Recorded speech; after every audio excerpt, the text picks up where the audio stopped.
Well, hello, everybody. No, this is not Bob Wells.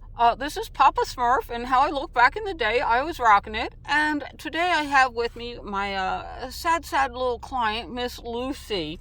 Now, Miss Lucy found herself homeless. And, Miss Lucy, is it okay if I tell the story about how you found yourself homeless? She's not going to say yes on the camera, but we had this down pat the other day. There's her treat and reward. All right, so I'm going to tell your story, okay, about how you overcame homeless and how you found yourself to be homeless, all right? Well, she was happy living at home with her ma and her pa and her sisters and brother.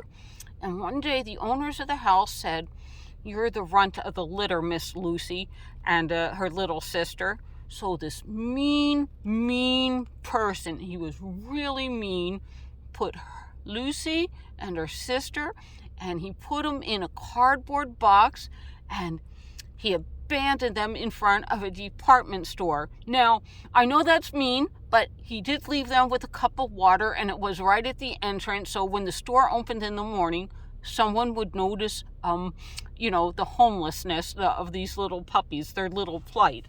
And so someone did. They found you in the cardboard box the next morning, and they took you to an adoptive shelter to where your new mom, Ma Terry, scooped you up real quick, so you were homeless for a whole night. You have something in common with all of us, Miss Lucy. But then Ma Terry took you under her wing, and you guys have been car camping. You have camped stealthily all throughout the country, and you've had a good time doing that, haven't you, Miss Lucy? She's going to kill me soon. She don't even want her yum-yums, and she loves her yum-yums. No, that's outrageous. All right. Well, today I'm going to share with you stealth camping at a casino. Miss Lucy, you said what? That's a good question. Okay, why stealth if they're allowed to camp RVs there overnight for free? Well, you see, Miss Lucy, people consider those that live in RVs as people with money, and people live in homes as people with money. Now, that may not be true, Miss Lucy. Some people are cash poor because they spend all their money for a house and RV. And not everybody that lives in a vehicle is broke. Some people are retired. They live on their Social Security, just like you and me. And I'm going to show you how to do it successfully. Actually, we have a pension, but it's close enough, So you can rock this whole lifestyle. I can do this lifestyle on $1,000 a month.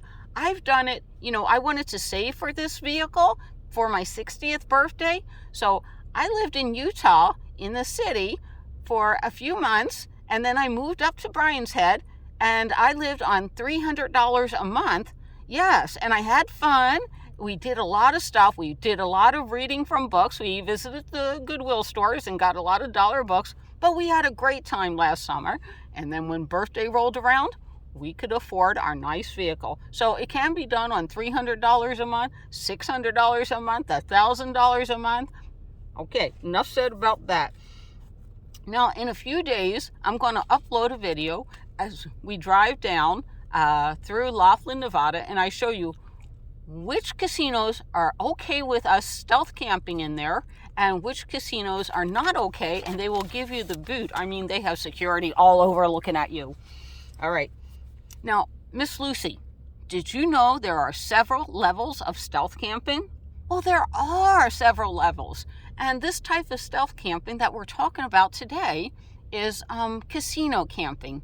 Now, a lot of casinos, the security guards, they turn a blind eye, or they're told to turn a blind eye to people that live in vehicles, but you still want to do it at stealth. And I'll tell you why. The casinos want you to come in and spend whatever little amount of money you have.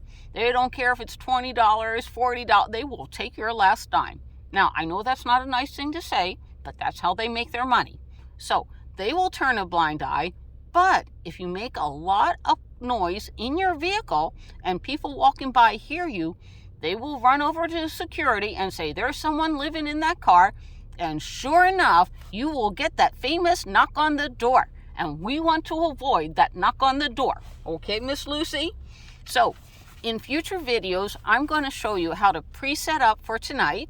I have this box that I put everything in it. I make sure everything's ready, and I head over to the casino, maybe some nights about 7:30. I park the vehicle, I set everything up, and I'll show you how to do a full setup and everything. I roll my seat back, and we go to the casino for about an hour.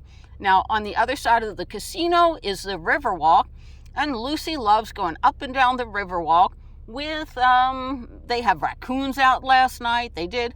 I've taught her to avoid the skunks. That's very important, to avoid the skunks. All right.